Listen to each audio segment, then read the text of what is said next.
What is up? Welcome to another edition of the NFL Fantasy Football Show presented by Caesars Rewards. It's me, your man, MD Marcus Grant, socially distancing and masking when and where necessary. And we are just rolling along, getting a little bit closer to the start of the season, weeks away from the NFL season getting kicked off for 2020. So of course, we got plenty of good stuff to talk about. A couple of guests that I'm really excited about. I know I say that all the time, but it's true. I get excited because I feel like we have a lot of good guests, a lot of smart people who come on this show. Going to dive into some new statistics. I know a lot of you folks out there are looking for the advanced analytics, trying to get an edge. And so we're going to introduce you to a new thing, rushing yards over expected. Nick Shook will jump in to talk about that a little bit later on in the show. Also going to have Cynthia Frelund stop by because why not? It's always wonderful to have her stop by the show as well. But before we get too deep into that, as always, want to talk to my faithful producer, Senior Edward L. Murphy, Esquire. Murph, what's going on where you are? Well, I finally watched Hard Knocks, so I know we will talk about it a little bit later on in the show today, but from more of a fantasy perspective there. But it's so funny because people were kind of guessing what's going to go on in this episode, but they showed a lot of interesting stuff behind the scenes. And I was watching with my girlfriend, and the part where Joey Bosa signs his contract, which is an awesome moment. And then she goes to me, she's like, why don't you play in the NFL? And I was like, oh, that's a really good question. Like, why am I not 6'5", 275 pounds? Like Joey Bosa sacking quarterbacks like it's nobody's business. So that was a really good question brought up by her last night. Yeah, that's where you messed up, was being built like a regular human being instead of some, pass rushing. That guy has the biggest legs I've ever seen in a human being. I'll tell you that. Yeah, so if you had a chance to do it all over again, now solved. So, Exactly. All right, let's get into this. Bring in our good friend Cynthia Frelund. She was here on the show just a few weeks ago, helping us out during fantasy camp. She jumped in to talk about the AFC South, but always enjoy having her on the program. Cynthia, appreciate you waking up with us and hanging out with us today. Good morning. It's a good morning here. We gotta have happiness where we can, and this made me so happy to come on here. So thank you for having me. It's a good reason to get up. I appreciate it. So let's dive in. There's some news headlines we've had over the last couple of weeks, or the last couple of days, I should say, which is sort of nice because we went weeks without any real headlines, but now the guys are sort of getting back. We actually have some things to talk about. Will Fuller says that if he can stay healthy, the sky is the limit. I know you were on, and we talked about the Houston Texans when we did the AFC South a few weeks ago. Look, I feel like we all sort of agree. I guess my question to you is, how do you approach guys that are labeled as injury prone, whether or not you believe that, whether or not that scares you? Is there a particular method you take when we talk about guys who have an injury history? So here's the thing that people need to know about you, Marcus, is that you do such a good job of telling me what we're going to talk about before we get on the pod. So I can go and dig and do a little extra research and homework ahead of time. So there's two things that popped out about this one.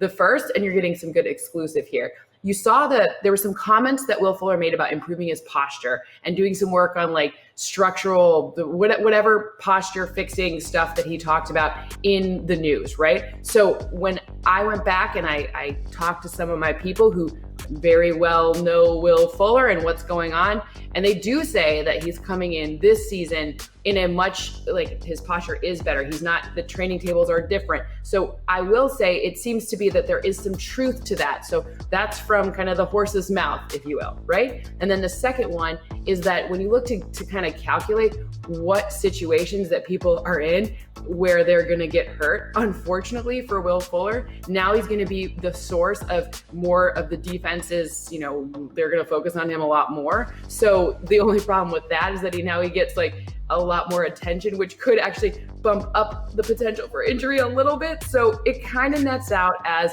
an even because he is in better shape. He has addressed some, things that were making him more injury prone before, and that is true. But now he's going to be like the centerpiece of the defense. So I would say just temper your expectations, go for a ton of upside, but be mindful of his downside because an injury history is just that. It's true. It's easier to get injured once you've been injured before. It is the truth. It is the math bears it out. So just be careful. But we do have some positive, and we also have some negative.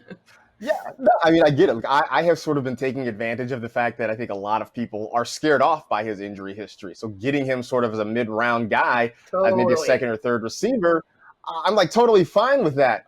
Also, I feel like there hasn't been a football discussion that involved the word posture this much since Matt Patricia had his press Posture. conference like a year ago, telling people to basically sit up straight.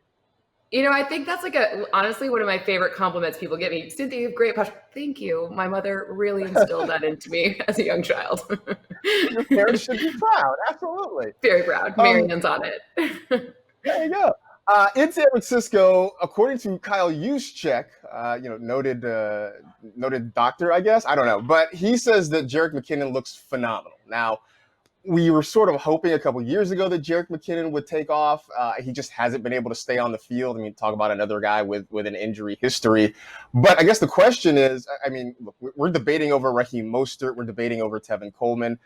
I mean, is it possible that there's a third guy that's in the mix there? Like this thing's going to get more muddled than maybe we're giving it credit for right now? Yeah, probably. I mean, San Francisco running backs, it's going to be a problem no matter what. Not for the team. That's great for them. A lot of great options. But I feel like we've been waiting for Jerick McKinnon to kind of be a thing since everyone's like, oh, he left Minnesota. He's now going to be, oh, it's going to be amazing, the whole thing. But I don't know if they would have brought Tevin Coleman in if they were completely sure, not this season, obviously, but before, if they were completely sure that Jerick McKinnon was going to pan out. He seems to be injury prone. So that's one where I'll let someone else get him in a later round or maybe try to get him off the waiver. There's going to be a Jerick McKinnon game, and I don't know which one it's going to be, but it's going to happen, and it's going to be that one thing that we talk about on Fantasy Lab. We're like, we knew it, but we just didn't know which one. So that one, I'm just saying, really, really figure out if you want, again, if it's super late round, absolutely, but don't overextend and don't talk yourself into like the Jerick McKinnon being a thing so far, right? Because that's 20, look at those 2017 numbers. Okay, 17, but that's 2017. We're about to be 2020, and there is a lot of uncertainty. So just bake that into your evaluation of him. Yeah, I mean, you talk about the Jerick McKinnon game that we all know is coming. We just can't predict when. I mean, to that point, I think it was our own Michael Florio on this pod a couple weeks ago mentioned the fact that last year the Niners had 5 different running backs at some point lead them in terms of fantasy points in a single game. I mean, we knew, Mostert. We know that Tevin Coleman did. I think Matt Breida did it. I'm sure there was a Jeff Wilson game in there somewhere. So it is very much in the range of outcomes that Jerick McKinnon is going to have a blow-up game. Yes. And, praise be to the person team. who figures out when it is.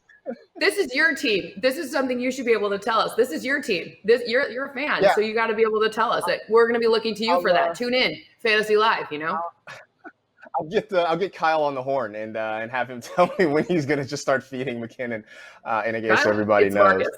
Which fantasy player should I pick? Thank you. Right, exactly. Exactly. So Hard Knocks came back into our life earlier this week. It's Hard Knocks Los Angeles. They're following 2 teams this year. It's the Rams and the Chargers, both being obviously in Los Angeles. I always sort of enjoy watching it. I mean, just obviously for these stories and everything, but I also sort of enjoy watching it because I always feel like there's a player that is going to get what I call the Hard Knocks bump in fantasy. Like, they will have an episode where maybe they have a good practice or, in the past, we would see them have like a good preseason game where the coach would talk them up. And suddenly the next day on Twitter, like all the fantasy people are like, well, you got to go draft this guy now. I would say that it was Darrell Henderson because we saw him running first team snaps in Rams practice. Are you buying it? Or is there somebody else after, one whole episode that you think gets a bump? Maybe Tyrod. Tyrod's hair looked great. Is there a Hard Knocks bump guy you see so far?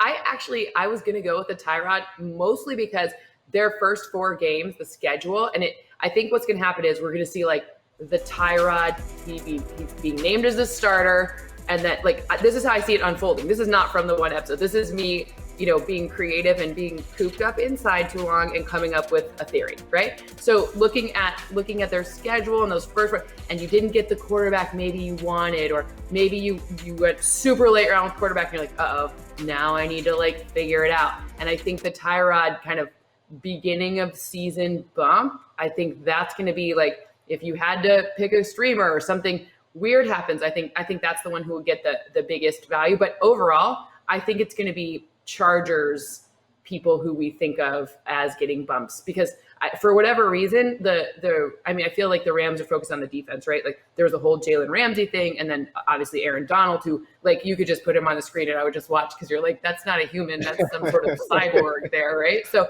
I just feel like we're going to see more from their defense, and then we're going to see more from the Chargers kind of overall because, I don't know. It seems like how they were tracking last night, or I watched it last night, 2 nights ago. I do feel like Aaron Donald was like, they wanted him in the Avengers to be the Hulk and he just wasn't available or something like that. That's all I can explain with him. I also think we're talking about Tyrod though, and I'll say this: over the last couple of weeks, I feel like people have started talking more about Tyrod. Maybe it's just because I've been talking more about Tyrod, and so I'm attributing it to other people. But whatever. I feel like he's exactly. I feel like he's been overlooked a little bit, maybe a forgotten man, and maybe it's because of that fear of Justin Herbert coming to take over that job at some point. But I mean, let's not forget, like the last time he was a full-time starter in Buffalo, forget what happened in Cleveland, but in Buffalo, he was a pretty productive quarterback and a guy that you certainly wouldn't mind having as a streamer option, a second quarterback in 2 QB leagues. And I think, sort of, I guess, out of sight, out of mind for a little bit. And we just have stopped talking about Tyrod. So let's bring Tyrod back into our lives, huh? Why not? And then we could get back into the debate: Tyrod to Rod, Tyrod to Rod. Right. That's a good debate. That's more fun to talk about than some of the other things going on right now. So, look, I think Tyrod in those rushing yards. And remember, I think maybe I'm like way too much into O-lines. You know this about me. But the Chargers O-line is significantly improved, by the way, and they also get their tight end Hunter Henry back, who is a pretty good tight end. So he also does some blocking. So it's a good situation. They brought in Bulaga, so they're in much better shape from an O-line standpoint. And remember, if you're thinking about like the ability to earn fantasy points, Tyrod's good for a rushing touchdown. It's not like Phillip Rivers where you're going to see a lot of mayhem, and then somehow he completes this really deep pass. But it's going to be a situation where those rush yards are going to add up. And Tyrod will get in the end zone. Like I can't guarantee, but it's highly probable. Yeah, no, I completely agree with that. So I think it's a thing to definitely keep in mind. So can't have Cynthia on the show without talking a little bit of game theory. You have been kind of diving into some of the numbers. So we're going to hit a quick break. We're going to come back. We're going to talk about some of the new play callers and offensive coordinators on different teams and how this weird offseason might impact them and what maybe we can expect for them coming up this season. Stick around. Coming up more on the NFL Fantasy Football Show presented by Caesars Rewards.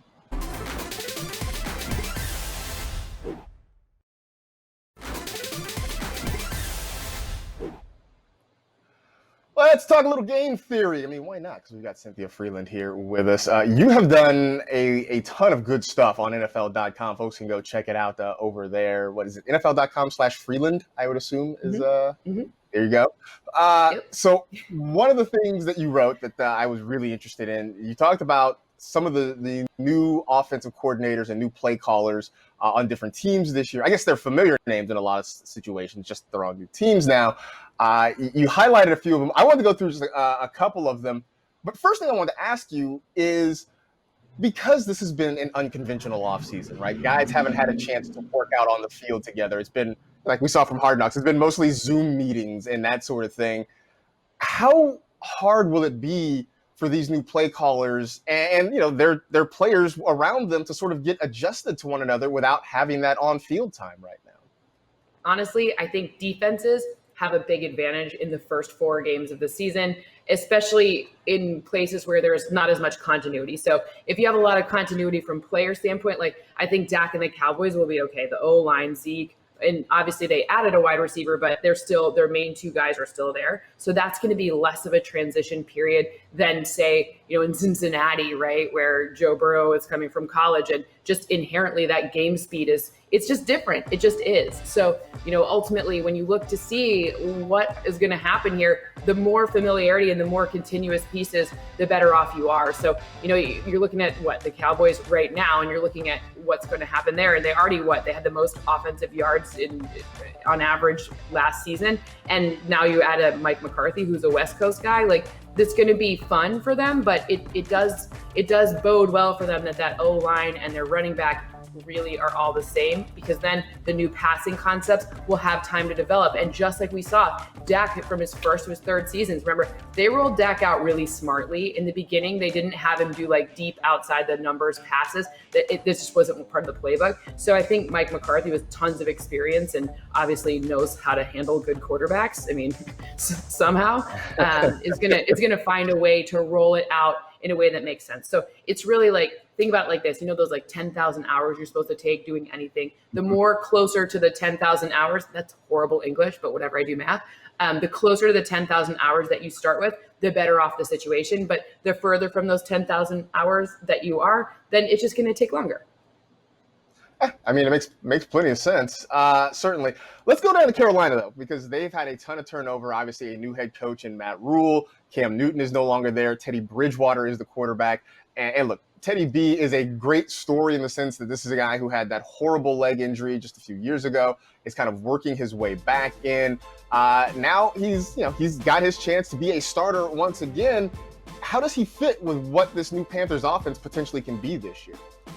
The interesting part about Teddy Bridgewater is he's actually like a really nice piece for what we've seen Matt Rule and Joe Brady do, right? So Joe Brady, obviously LSU last season, their offense was just ridiculous.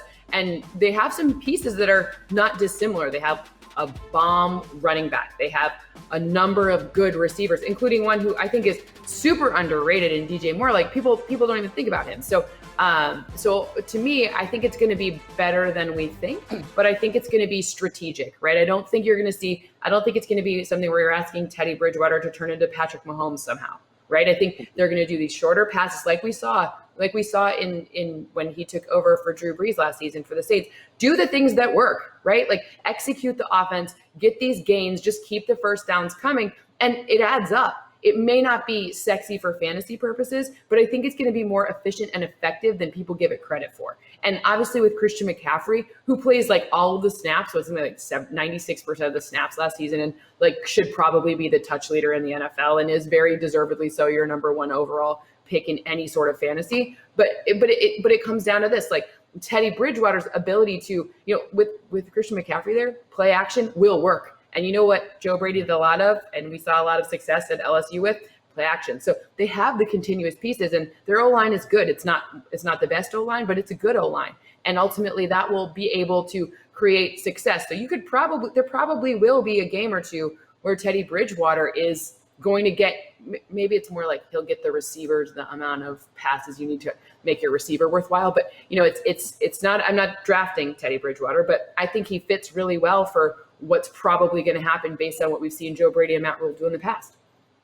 Yeah, and I think as you talk about that, right, like you're right. I don't think anybody's really drafting Teddy B, outside of 2 quarterback leagues perhaps, but right. The way this offense is going to work, I mean, they bring in Robbie Anderson, who I think is sort of an odd fit, but he is that guy to sort of clear out a lot of the underneath stuff, which to me works well for DJ Moore. It works well potentially for Curtis Samuel, who I thought was sort of miscast as a deep threat in that offense last year. I think if he can run some miscast. Totally. Yeah. If he runs those intermediate routes, I think Curtis Samuel's a lot more productive this year. We know, as you said, Christian McCaffrey is going to be fine. He's going to get, I feel like the only time he wasn't on the field is because he had to use the restroom or something. And so he needed to play off or something like that. It's like, guys, I need a Gatorade real quick. Got to take a little water break. You have to just get a sip of water or something. That was, so he missed the play, then he would come right back. So I do think you're right. I think Bridgewater is going to be a better quarterback in actual football than in fantasy football. But I'm sort of hoping that after the quarterback play we saw in Carolina last year, that he sort of injects some life into a bunch of guys that really had some struggles last year. That's all I can think. Totally. And look, he's going to be asked to do a lot because the teams that he's playing, I mean, the NFC South is a lot, and they're going to be, they're going to be asked us. And it could be one of those situations where you get those unfortunate, you're getting good fantasy scores kind of at the last minute because he's passing for a lot of attempts at the end. So this is going to be this division is full of passing, and it's going to be really interesting to watch. But like you said, better in real life quarterback than in fantasy. No doubt. In Cleveland, can Kevin Stefanski do for Baker Mayfield what Freddie Kitchens couldn't? Yes. I think Kevin Stefanski. I mean, look, I got to take a stand, right? Obviously, nobody knows for sure, but I think yes, because when you look at what Baker Mayfield is really, it's like anything else. When you graduate college, what do you have experience in? Like if you've done a bunch of internships, then you're probably a little bit better off. And now Baker Mayfield has seen game speed. He knows what's going on. He's great with play action. He can figure out. Like last season, he was under pressure all the time. That O-line was garbage, and the situation didn't work out. The receivers were not open. It's not like he was passing to wide open guys like some of the other quarterbacks we've seen have been able to. So I think the way that Kevin Stefanski, I'm not being mean here, but like I don't think Kirk Cousins is an exceptionally special quarterback. I think he's better than average. But I think with Kevin Stefanski creating the play action situation and Dalvin Cook being there, then we saw how Kirk Cousins had 14 touchdowns using play action, which led the NFL. So any of the second highest passer rating using play action. So with Nick Chubb, with these running backs and this O-line and those receivers, with Kevin Stefanski's mind, Baker Mayfield, I'm in on Baker Mayfield this year. And I think he's crazy, but like I'm in. He's very dangerous.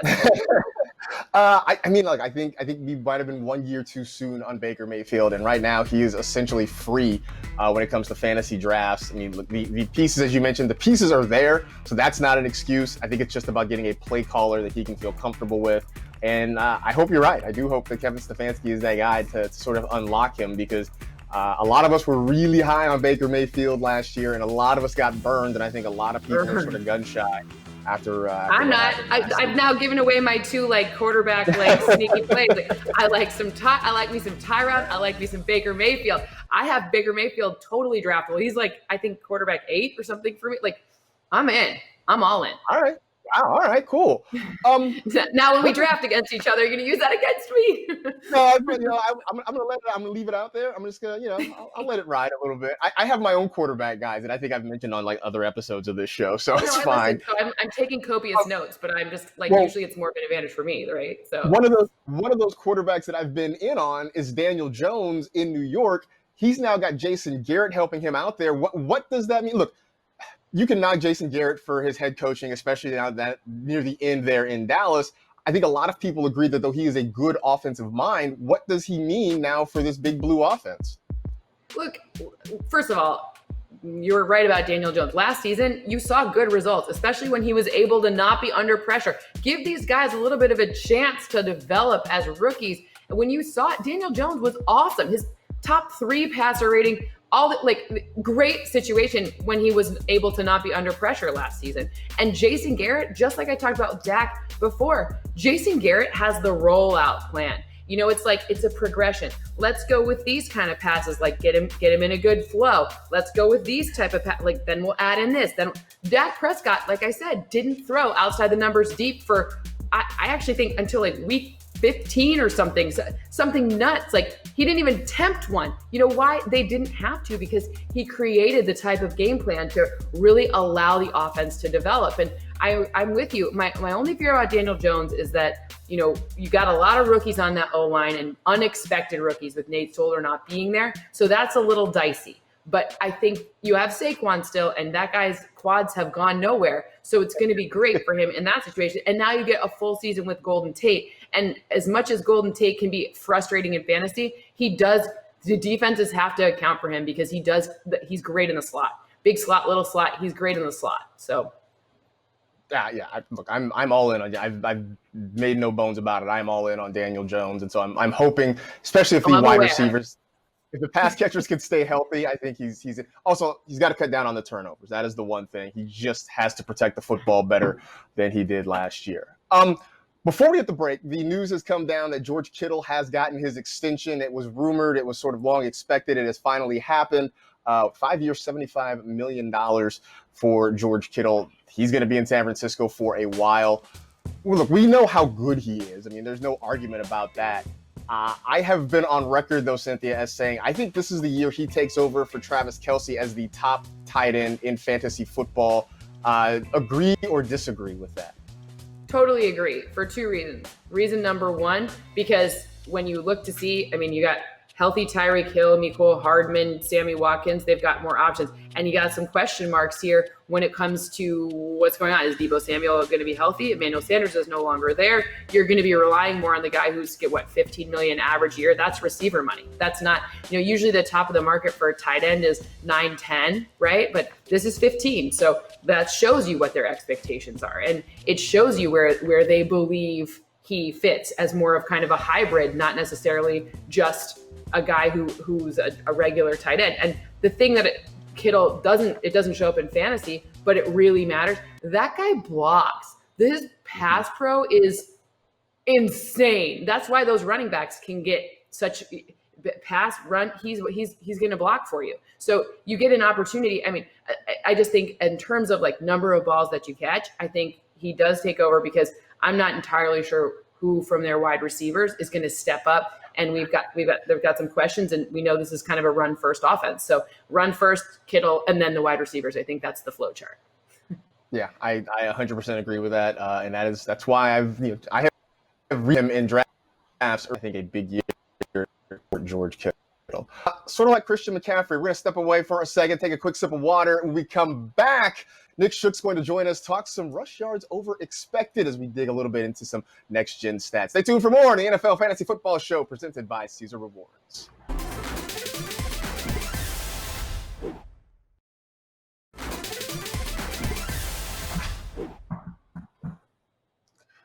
We know that you folks love the advanced analytics, you fantasy geeks out there, and we are trying to please. We aim to please here. So we are joined by Nick Shook, excited to have him on the show, who is doing some next-gen stats over at NFL.com, writing for Around the NFL as well. And Nick, there is a brand new thing out there, the new hotness in these analytics streets, rush yards over expected. And you wrote a piece at NFL.com about it. You had the top 10 running backs who sort of excelled in that category. But one, thanks for stopping in and hanging out with us. Two, just explain what rush yards over expected is, please.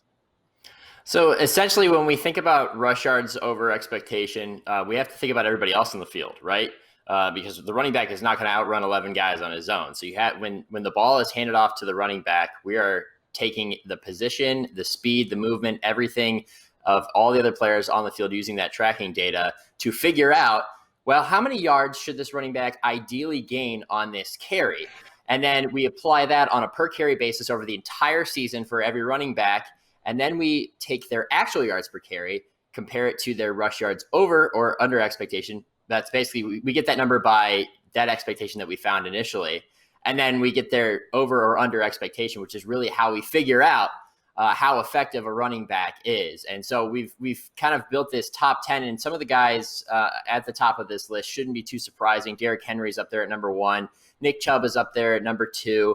But then there's a rookie from last year in Josh Jacobs from the Raiders, who I was pretty surprised to see up there. Now, if you talk to John Gruden, he'll tell you that he thinks that Josh Jacobs should have been the offensive rookie of the year, but he was very productive, and those numbers showed it, even when some of your traditional metrics might not show it. You know, if you look at a rushing yards total, his season total was good, no doubt. But if you then take it the next step into what we have now to work with, you can really understand, based on the circumstances surrounding these guys, just how effective a guy like Josh Jacobs was, which is why I think he's going to be a huge pickup in fantasy this year. And if we rely on these rush yards over expectation per attempt, this mark of 0.81, as you see on your screen there, I mean, I think that's going to really help separate some of these running backs from their yardage totals and, he's just a product of his offense or whatever else you might think it would be, to really understanding that, no, this guy is outperforming the circumstances around him on a consistent basis, which makes him a strong pick for your fantasy team. I mean, so you sort of talk about what Jacobs did and the guys around him. I mean, it feels like this is something that we can use to kind of be a predictive tool, because it's nice to see it one year. The thing everybody wants to know is can he do it again? And so you're saying this can be sort of a predictive tool year over year to sort of help separate guys, right? Yeah, definitely. Number 2 on this list was Nick Chubb this past season. His mark from the year prior was way better. It was better than anybody who we've ever tracked with these numbers by a long shot. Derrick Henry was number 1 this year at 1.05. Nick Chubb last year was near 1.4. If you need to really compare how much of a difference that is, Derrick Henry was the only guy over 1 this year. Nick Chubb was better than him by nearly 0.3. I mean, it's that much better. So I think that we can use this to kind of, like you said, predict from year to year how effective a running back might be based on, and some of these circumstances changes, we know, sometimes you have personnel changes, you have offensive line changes, you have offensive coordinator changes. You had that all in Cleveland last year, and yet Nick Chubb was still very effective. So it really does help illustrate how good a running back is, even with everything changing around him. I know you do a lot of stuff around offensive lines. Would you classify this more as a running back stat or an offensive line stat, or maybe somewhere kind of in the middle? So initially when I looked at these, I thought, wow, this might be the first time that we have something to really judge how effective this offensive line is performing. But then when we dug deeper into the numbers, you had teams like Arizona showing up pretty high up on this list. And I'm thinking, well, that's not an offensive line that I would initially think of when I'm trying to name a top 5 offensive lines. So what also really factors into it is scheme.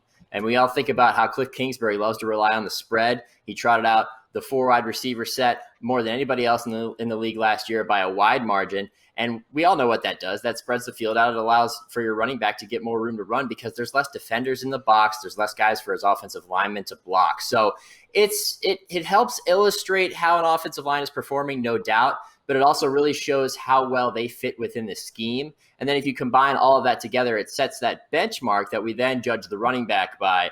And, guys like Kenyon Drake last year were really good in those situations. So I think it's a tool that we can use to evaluate offensive lines and maybe separate the drawn out debate of, well, the running back wasn't good because his offensive line was bad, when that might not be the case. We can finally kind of point to, well, you know what, maybe it was the running back, because we did have some cases there where guys were really not good, even when their offensive line and their scheme were doing pretty well.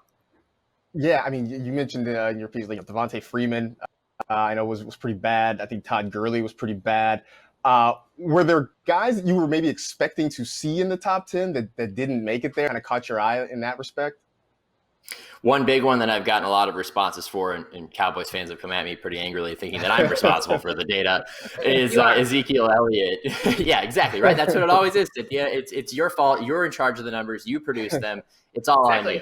on you. Zeke was a running back that I expected to see up there. But then if you think again, we've talked about the Cowboys offensive line and how well it has blocked for years. And they had a higher expectation, and his rushing yards over expectation just wasn't enough of a difference to really land him on that list.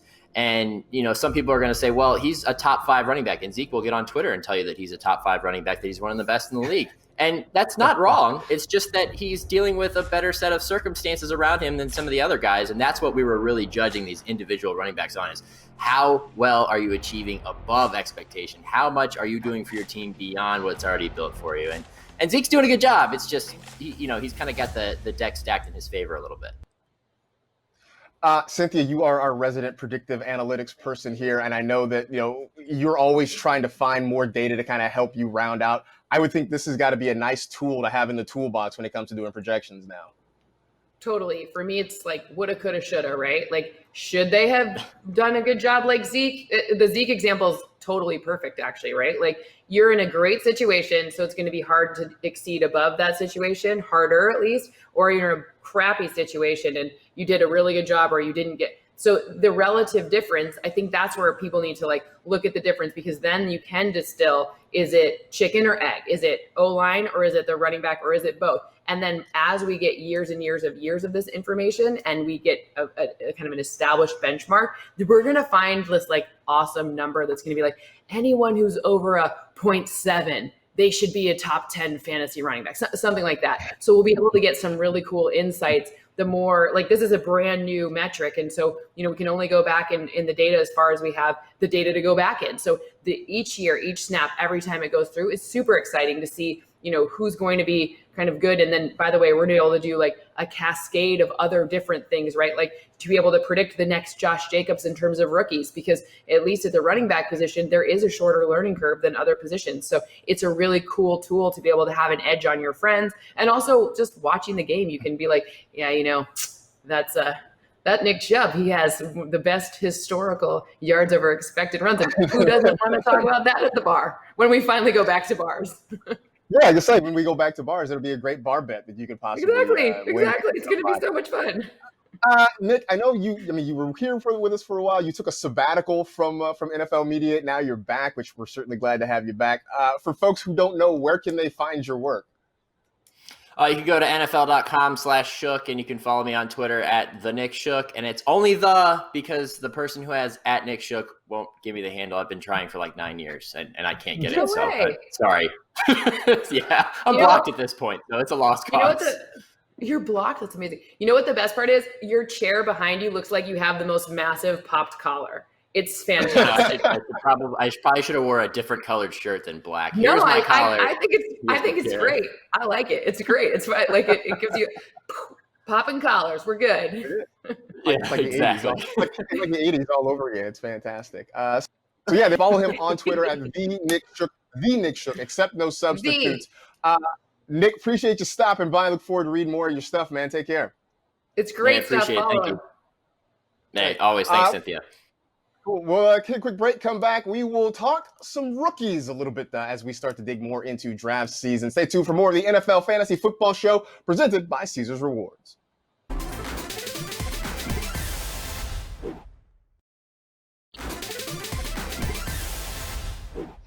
In fantasy football, we always like shiny new things, which is why we're always drawn to rookies. So that leads us to our segment of High Upside. It is time for High Upside, presented by Caesars Rewards. So let's talk some rookies. We all know we have our lists of top 5 rookies for 2020 in fantasy football. I've got mine. Cynthia's got hers. We'll kind of do a snake draft thing here of our top 5 rookies, Cynthia. I will allow you, because you are the guest, and it's the nice thing to do, to be the number 1 pick here. Who are you starting with your top rookies? Clyde Edwards-Helaire. And that's the easiest question you'll ever ask me. Look, all it comes down to is opportunity. No Damian Williams means 100% opportunity boost for Clyde Edwards-Helaire, who's been great. And I did get a chance to do a little intel on this, and I'm hearing he's really picked up the playbook well, but ultimately when it comes to running backs, the learning curve is shorter anyways. And it's Andy Reid, who has called something like 10 billion plays, and he knows how a little chess piece like Clyde Edwards-Helaire works. So I don't know. I think he's overall running back 10 for me. So some people I think his ADP is up to 5. Be careful with that. Let's go 10 and keep it nice and conservative. Yeah, I mean, I would feel much better with him at 10 than at 5, but I know folks have kind of gotten really excited about what CEH. Very bullish. Right. My number 2 rookie, because I'm with you on CEH being number 1, but my number 2 is Jonathan Taylor.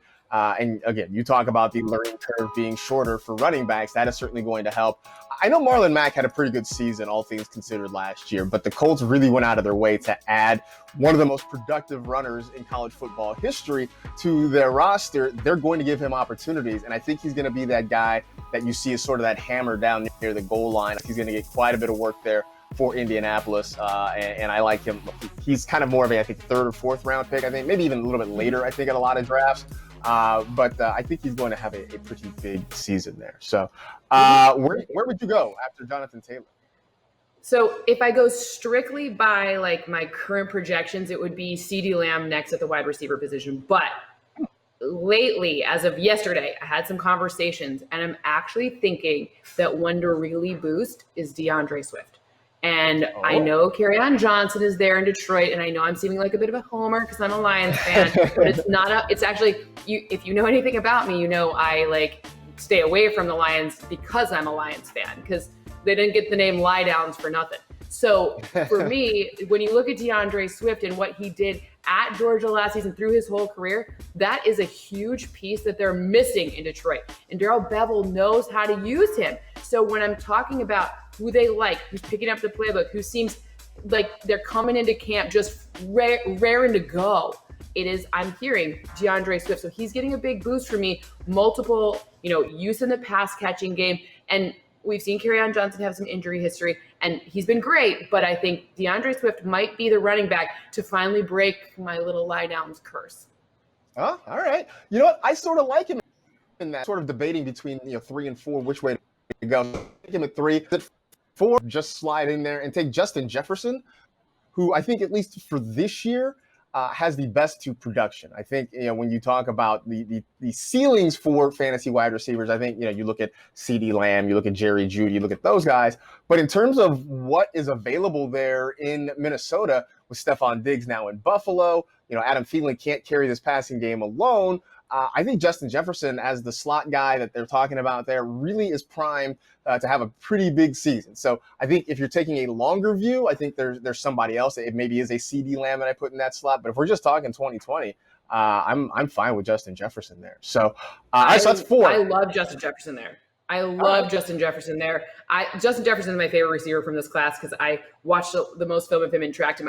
Just personal favorite, not the math's over here. But the other thing that people have been neglecting is go look when Adam Thielen's in the big slot, because you got to remember slot doesn't mean one thing, right? It means there's not just one slot, so when it comes to that. And Justin Jefferson isn't just a slot receiver. Yes, he did earn the most yards between the numbers, and there are a lot of slot snaps you saw at LSU, but Justin Jefferson's more multiple than that. And I'm a big believer in Justin Jefferson, and I think that Gary Kubiak also can figure out how to use Justin Jefferson and unlock him quick. So I'm with you. I love that pick right there.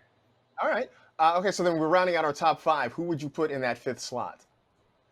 Okay, so I got to go with CeeDee Lamb on that one then, because the thing that's interesting, talk about the slot. I mean, these receptions are Amari Cooper, you go over there. Michael Gallup, you go over there. CeeDee Lamb, you run. Got it. Because who's the defense going to stop, right? Like they need to pick one, and they're probably, at least initially, they'll probably be like, okay, rookie, we'll give him a little bit of extra cushion. And I think that if you look to see where his resume is running those kind of West Coast Mike McCarthy opportunities in the slot.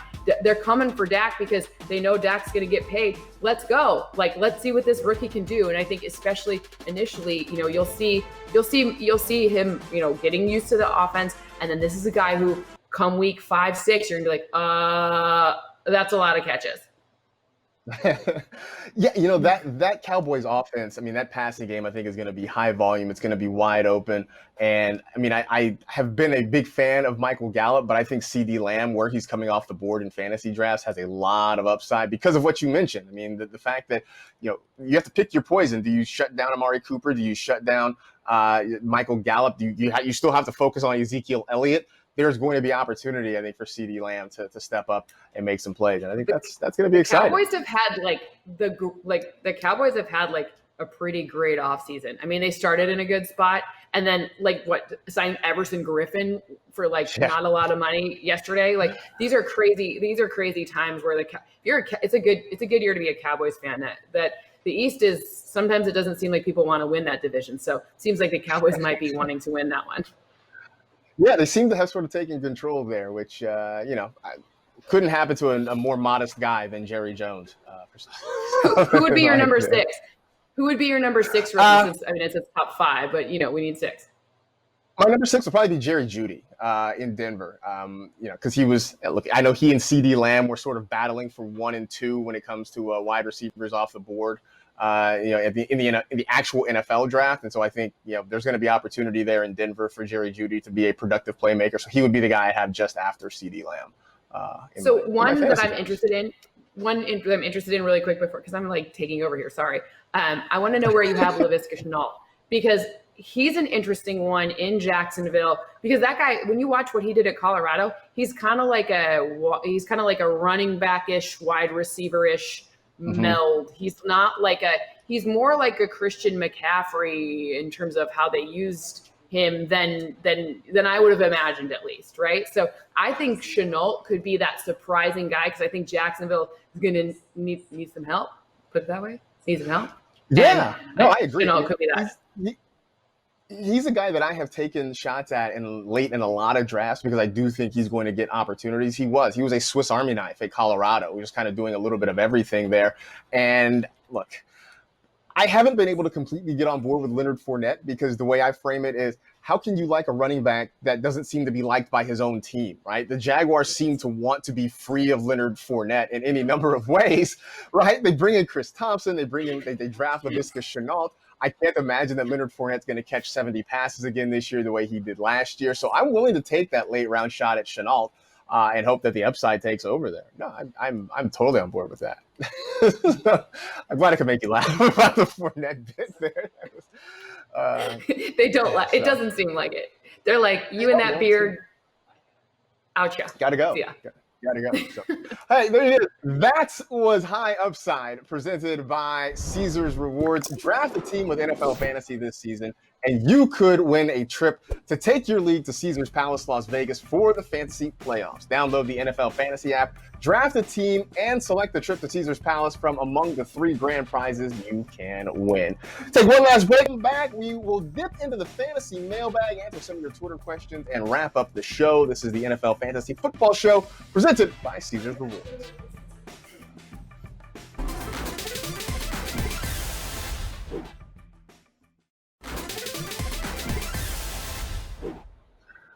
By the way, we are all over your socials if you want more fantasy football from the NFL, wherever you can find it. We have an Instagram account now. We're sort of hip. I don't know that we haven't progressed quite to TikTok yet, but who knows? Maybe. But you can find us, as I said, on Instagram at NFL Fantasy, just like you can on the Twitter handle at NFL Fantasy. Speaking of our Twitter handle, we'll dive into our fantasy mailbag. Got some questions to answer. I have not seen these, so these are going to be new to me, just like everybody else. Here we go. All right. From B. Phineas, does Aaron Jones at least repeat last year's performance? You are shaking your head, Cynthia. I think I agree, but I'll let you explain why you don't think he will. 19 touchdowns tied for the NFL league is ridiculous to project to repeat. And the word "at least" throws me off there too. Do I think he's going to be great? Sure. Yes, absolutely. Do I think he's a top 5? Yes, on it. But what? 19 touchdowns isn't going to happen again. I mean, I'm not saying 10 can't, but 19, no. No, and I agree. And here's the thing. 10 touchdowns does seem realistic for Aaron Jones, right? But let's just, for the sake of easy math, right? Let's say he scores 9 touchdowns. That's 10 fewer touchdowns. That's 60 fewer points. That's a huge gap between where he was and where he potentially could finish. So I'm with you. I have sort of, early on was sort of fading Aaron Jones. I feel like his draft price has come down to a more reasonable number at this point, but I just don't expect him to repeat what he did. See, I got this book back here for you. See this book? It's called Valuation. It's all about where they are versus where you draft them, and that's what it is, right? You just got to pick the right valuation, get it for the right price. Every player has fantasy value at the right spot in your draft. That is the thing to remember. All right, let's see. What next question do we have here? All right, from Ethan44 Rich, rank them for PPR: Dalvin Cook, Alvin Kamara, and Derrick Henry. I'll just say quickly for me, it's easy. It's Kamara, it's Cook, and then it's Henry. Any changes for you? Done. Nope, that's it. Yeah, I mean, weird thing. What is the most amazing? To me, the most amazing thing about Alvin Kamara is that he has caught exactly 81 passes in each of his first 3 seasons. You couldn't plan that, right? How do you catch 81 passes exactly in 3 straight seasons? That, of all the things that he has accomplished in his short NFL career, is the most weirdly amazing thing Can he change his number to 81? Should he? I don't know. Can he do that and still be a running back? I feel question. I don't know. I don't think so, but maybe he's really 81 catches. Maybe he's a wide receiver. Right. Maybe he is. Who knows? All right. So we have one more. Got one more Twitter question. All right. This from Frankman24. Which 2 running backs out of the 4 is the best for full PPR? Miles Sanders, Austin Eckler, Kenyon Drake, or Josh Jacobs? Which 2 would you like out of that grouping? I think I'm going to go a little. So this is PPR, full PPR. So I think Sanders has to be in there, and I might actually go Drake number 2. Okay, but it's between Drake and Eckler. Right, I'm definitely going Kenyon Drake because I've been a big stan of his this offseason. I'm going to go Eckler. Too. I'm going to go Eckler just over Sanders there. I would put Sanders 3rd, but I think Sanders is in for a huge workload this year. They are certainly hyping him up in Philadelphia, and the way he finished the season last year was definitely very exciting. But I'm going to go Eckler. These are great choices. Yeah, those are great choices. Yeah. Henry was the last one. I think Derrick Henry is probably the one who catches the fewest passes out of that group. So, and I think it was Jacobs, right? And I think Jacobs Jacobs, catches you are the correct. yeah. Oh, Yeah, I think. By the way, Josh, I don't know if you saw, he said that he wants to catch 60 passes, which would be great.